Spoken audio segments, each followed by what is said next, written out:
So WhatsApp guys, back to another video for channel. তো ভিডিওটা বানাতে আমার একটু লেটই হচ্ছে, কিন্তু আজকে ড্রপ হয়েছে ধূমকেতুর মাস্ট অ্যান্টিসিপেটেড টিজার, যেটা সকালবেলা ড্রপ করে দিয়েছে দেব এন্টারটেনমেন্ট ভেঞ্চার্সের তরফ থেকে ওদের ইউটিউব চ্যানেলে। তো আমি দেখেছি অনেকক্ষণ আগে, বাস ভিডিওটা বানাতে একটু লেট হয়ে গেল। তো চলুন আজকে ভিডিওতে জানা যাক কেমন হয়েছে ধূমকেতুর এই টিজারটা। আদৌ কি এটার জন্য এক্সাইটেড নাকি এক্সাইটেড নয়। তো ভিডিওটা শুরু করার আগে একটাই আবেদন, ভিডিওটা ভালো লাগলে ভিডিওটা লাইক করে দেবেন, চ্যানেলটা সাবস্ক্রাইব করে দেবেন। আর আপনি যদি এখনও এই টিজারটা মিস করে থাকেন তাহলে অবশ্যই ডিসক্রিপশনে একবার চেক আউট করে আসুন, ওখানে লিঙ্ক দেওয়া আছে। তো চলুন শুরু করা যাক আজকের ভিডিও। তো প্রথমে বলে রাখি, এটা 9 বছর পর মুক্তি পাচ্ছে এই সিনেমাটা 14ই আগস্ট 2025-এ। 2016-র সিনেমা, শ্যুট ফুট এভরিথিং কমপ্লিট হয়েছিল, কিন্তু একটু কিছু কন্ট্রোভার্সির কারণে, মানে যেহেতু মতবিরোধ হয়েছিল, সেই কারণে কিন্তু এই সিনেমাটা দীর্ঘদিন ধরে অপেক্ষায় দেখে গেছে। ফাইনালি মুক্তি পাচ্ছে 9 বছর পর। এবং আজকে যখন মনোলগ ওইটা দিয়ে শুরু হলো, যে 9 বছর অপেক্ষা বা ইয়ে দিয়ে, আমি মানে গুজবম্পস দিয়েছে, লিটারালি গুজবম্পস দিয়ে ওঠে সেই জায়গাটা।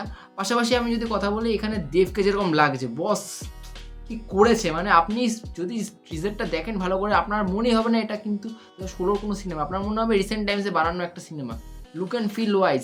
এবং যেভাবে বিল্ড আপ হয়েছে, মানে যেভাবে ভয়েস ওভার দেওয়া হয়েছে, প্লাস যেভাবে শর্টসগুলো দেখানো হচ্ছে, দুর্দান্ত। আর পাশাপাশি দেব একটা ইন্টারভিউতে বলেছিল যে এই ধূমকেতু মুভির জন্য নাকি দেব নিজের সর্বস্ব কিছু দিয়েছিল, এবং অ্যাজ এ অ্যাক্টর সে নিজের বেস্ট পারফরমেন্স দিয়েছিল, এবং সেটা কোথাও না কোথাও কিন্তু টিজারে দেখা যাচ্ছে। পাশাপাশি দেব এবং শুভশ্রীর জুটি কিন্তু আবার পর্দায় ফিরছে অনেক বছর পর, যেটা কিন্তু একটা বেশ এক্সাইটমেন্টের কারণ হয়ে দাঁড়িয়েছে। এখানেও দুজনকে বেশ মিষ্টি লাগছে, বেশ ভালো লাগছে। পাশাপাশি অন্যান্য চরিত্রে রুদ্রনীল রয়েছে, পরমব্রত রয়েছে, চিরঞ্জিত বাবু রয়েছেন, তাদেরকে দেখার জন্য আমি মুখিয়ে রয়েছি। পাশাপাশি যেভাবে দেব, মানে আমাকে বলতেই হবে দেবকে নিয়ে, কারণ দেব দ্য সুপারস্টার, যেভাবে নিজেকে ভেঙেছে, মানে এই মুভিটা আসলে হয়তো আমরা বুঝতে পারবো দেব অ্যাজ অ্যান অ্যাক্টার কেমন হতে পারে।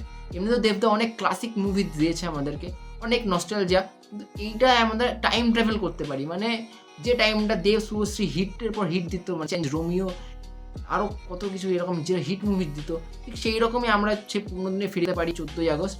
তো কোথাও না কোথাও গিয়ে কিন্তু এই মুভিটা একটা বেশ ভালো মুভি হতে চলেছে, আমার যেটা মনে হচ্ছে টিজারটা দেখে। এবং টিজারটাও পারফেক্ট ওয়েতে কাটা হয়েছে। শুধু তাই না, এমনকি আমি বলবো যদি 14ই আগস্ট মুক্তি পায়, এর সামনে যে কোনো বলিউড মুভি বা তামিল মুভি আসুক না কেন, এই মুভিটা কিন্তু চুটিয়ে ব্যবসা করবে। বাকি টিজারটা কেমন কি লেগেছে কমেন্টসে অবশ্যই জানান। ভিডিওটা ভালো লাগলে ভিডিও লাইক করে দিন, চ্যানেল সাবস্ক্রাইব করে দিন। দেখা হচ্ছে পরের ভিডিওতে। Till then, bye bye, love you all.